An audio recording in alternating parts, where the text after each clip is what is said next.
Peristiwa Isra' Mi'raj ni bila? Peristiwa Isra' Mi'raj ni lepas Allah Ta'ala uji satu Mekah boikot Nabi dengan umat Islam.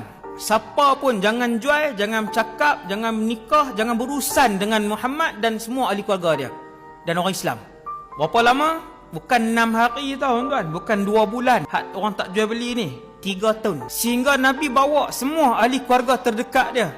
Walaupun sebahagiannya tak Islam, tapi semua masih sokong Nabi. Hak tak Islam pun. Sebab waktu tu kan mereka asabiah. Mereka asabiah kekeluargaan.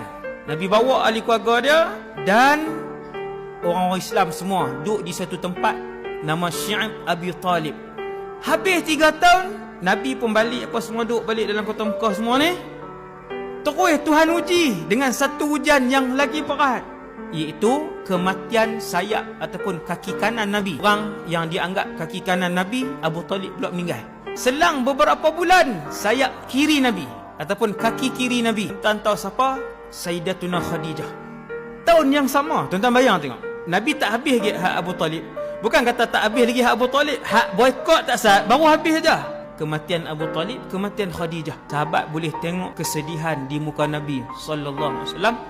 Tahun itu dinamakan sebagai Amu Huznin, tahun kesedihan. Selepas peristiwa-peristiwa berantai yang banyak itulah, selepas ujian-ujian yang tidak berakhir itulah, selepas Allah melihat Rasulullah lulus dengan semua ujian itu, Allah Subhanahu Wa Taala arahkan Jibril.